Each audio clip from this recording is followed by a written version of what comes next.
ಮೂಡಾದಲ್ಲಿ ಬಗೆದಷ್ಟು ಅಕ್ರಮ ಬಯಲು. ಜಿಟಿ Deve Gowda ಸಂಬಂಧಿಗೆ 19 site.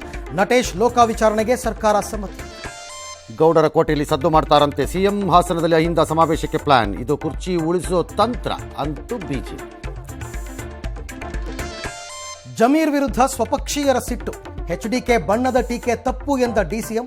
Damage ಆಗಿಲ್ಲ, ಸಿಪಿವೈ ಗೆದ್ದೇ ಗೆಲ್ತಾರೆ ಎಂದ ಜಮೀರ್. ಗ್ಯಾರಂಟಿ ಜಾಹೀರಾತು ವಿರುದ್ಧ ಸಿಎಂ ಕೇಸ್. ಬಿಜೆಪಿ ವಿರುದ್ಧ 40% ಆರೋಪವೇ ಸುಳ್ಳ. ಕಾಂಗ್ರೆಸ್ ಕ್ಷಮೆಗೆ ಕೇಸರಿ ಪಡೆ ಪಟ್ಟು. ಎಪಿಎಲ್ ರದ್ದಿಲ್ಲ, ಬಿಪಿಎಲ್ ಪರಿಷ್ಕರಣೆಯಂತೆ. ಕಲಘಟಕಿಯಲ್ಲಿ ವಕ್ಫ್ ಪ್ರೊಟೆಸ್ಟ್ ಗದ್ದಲ. ವಕ್ಫ್ ಟೂರ್ ವಿಚಾರದಲ್ಲಿ ಬಿಜೆಪಿ ಬಣ ಸಂಘರ್ಷ. ಉತ್ತರ ಪ್ರದೇಶದ ಝಾನ್ಸಿಯಲ್ಲಿ ಘನಘೋರ. ಆಸ್ಪತ್ರೆಯಲ್ಲಿ 10 ಹಸುಗೂಸು ಕರಕಲು. ನರ್ಸು ಬೆಂಕಿ ಕಡ್ಡಿ ಗೀರಿದ್ದೇ ಅವಘಡಕ್ಕೆ ಕಾರಣ. ಬೆಳಗಾವಿಯಲ್ಲಿ ಮಹಿಳೆ ಬಟ್ಟೆ ಹರಿದು ಹಲ್ಲೆ. ನಟ ಧನುಷ್ ವಿರುದ್ಧ ಸಿಡಿದ ನಯನತಾರ. 2 ದಶಕದ ಬಳಿಕ ದಿಗ್ಗಜ ಬಾಕ್ಸರ್ ಟೈಸನ್ ಸದ್ದು.